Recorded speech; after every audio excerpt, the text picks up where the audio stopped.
Welcome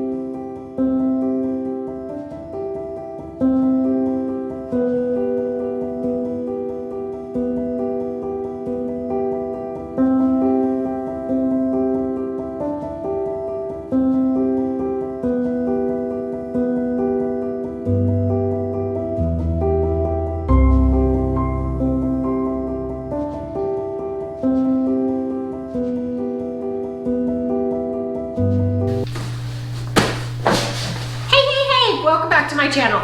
I wanted to hold this ball to be distracted. I wanted to talk to you about why I started working out and how I stay motivated, give myself focus, give myself excitement to want to make it to the gym. I have a gym in my house, which I feel very lucky to have. I have a few workout machines. I have quite a few weights. A little bit later, I'll show you kind of my calendar and what workouts that I've come up with. But mainly, I just wanted to hopefully give you the encouragement that a lot of people don't get when they start to work out. Like, you come up with a plan, you have your New Year's resolution, and you start off like a dry field on fire, and then it rains and your fire gets put out.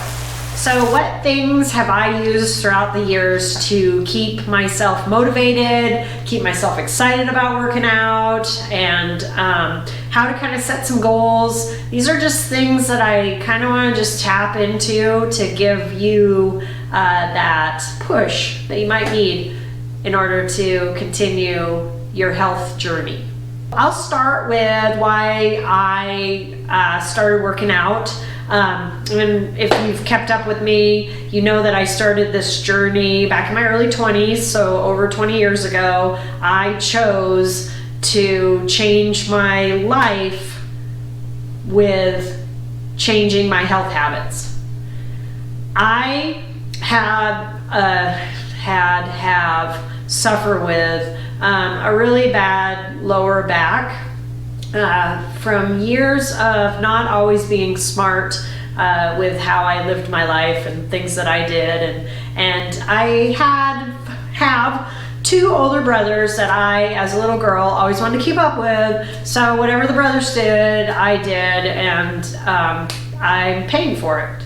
I chose to change my health habits when I was in my early 20s because I was spending so much time not doing things because I just physically couldn't do them.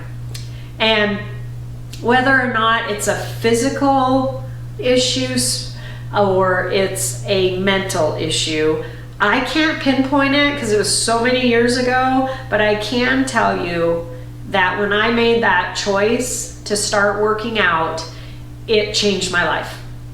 And I know you've heard this a million times, and when you look up anything on YouTube, on blogs, on anything, that people will be like, these are the 5 steps that you need to do to start your process. I don't want to do that. All I want to say to you is what I did and what worked for me. And hopefully you can take it and kind of go, hey, that would help me. Or I really like how she approached that.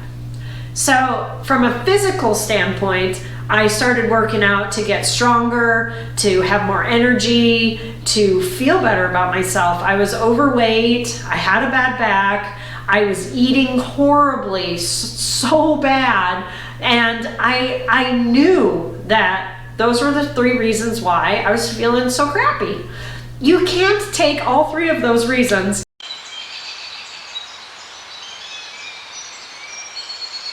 and change them tomorrow. So it's a habit change and it's a choice.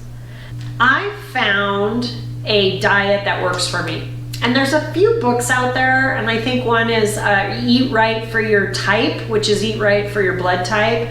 And for my blood type, apparently I was a hunter and a gatherer, so I like proteins and natural, like fruits and roots and vegetables and meat. And believe it or not, that's basically what I live on. It's really Cassie's diet. And so my advice, rather than jambling on forever, is write down what you eat for 5 days, like everything you eat. Include the candy bar that you walk by in the office and eat. Include it. Just put down everything that you eat for 5 days. I'm going to take a look at it, and everybody's smart enough to know that, hey, you know, perhaps the cheeseburger in the afternoon, because I'm tired, isn't a good idea. Maybe I should, you know, drink a glass of water. I could substitute some of those extra calories that I don't need to improve my eating, my nutrition, which will improve the way I feel. So 5 days, you write down what you eat. So nutrition is a huge thing. And trust me, my best friend came down from Portland. I had carrot cake last week. I ate a half a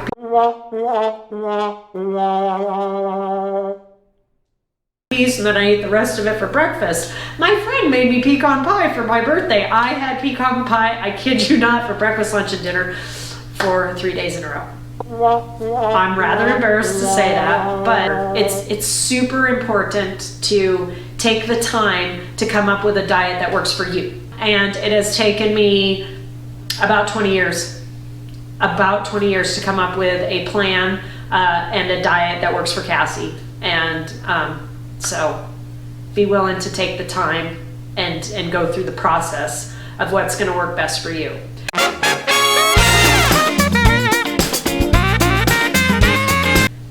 The workout program has to be, again, tailored to you. And when I go through kind of what I'm going to show you guys, my workouts, my calendar and all that, it's tailored to Cassie. Find those workouts that give you excitement and make you want to continue to get up and move. And remember that exercise isn't like a prescription for unhappiness.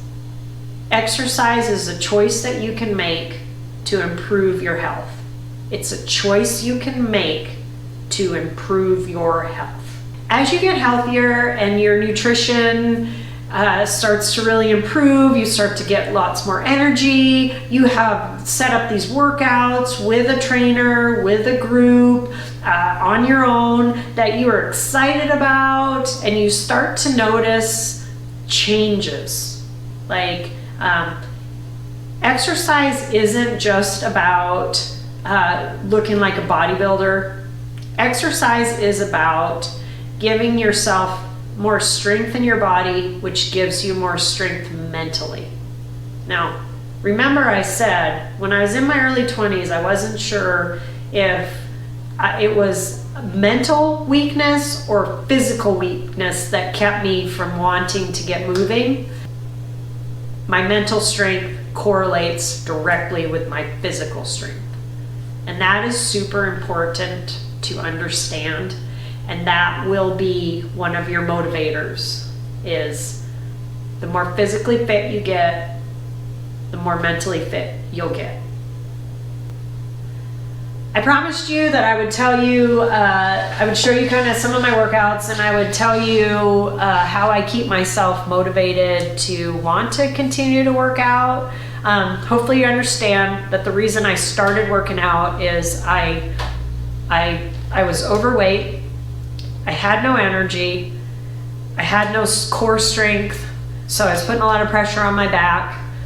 The pain would drop me to my knees. I spent most of my senior year of high school laying flat on the floor because it was the only way that I could deal with the pain. And I'm not going to say that my back's fantastic, but the stronger my core remains, the better my back feels. Dumbbells, kettlebells, but I don't have a whole bunch of stuff. This is my calendar that I put together, and this month I am running 100 miles for the Cancer Society.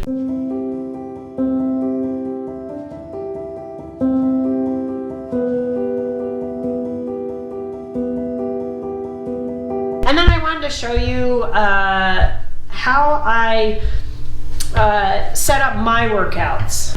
On days that I do legs, I have like a leg routine that I have come up with that I don't love, but I've kind of tailored it around, like, I hate to do squats. They're the worst thing ever.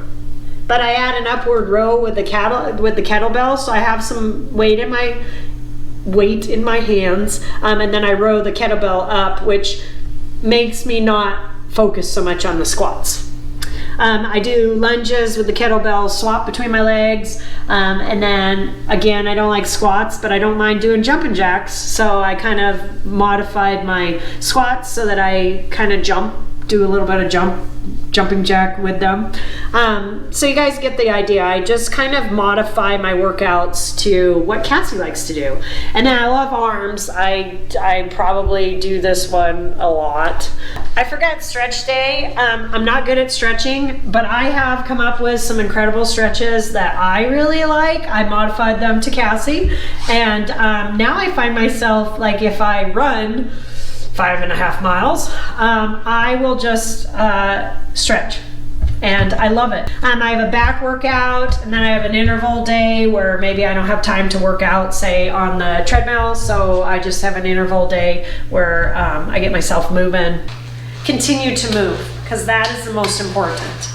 In the comments, if you could just give me some, like, hey Cass, I would really like an idea on how to get started working out, going to the gym. Like, what things can I do that I would feel comfortable doing? Because it's not about putting pressure on yourself to run 5 miles or 100 miles in a month. That's not going to keep you, when you're just getting started, wanting to continue.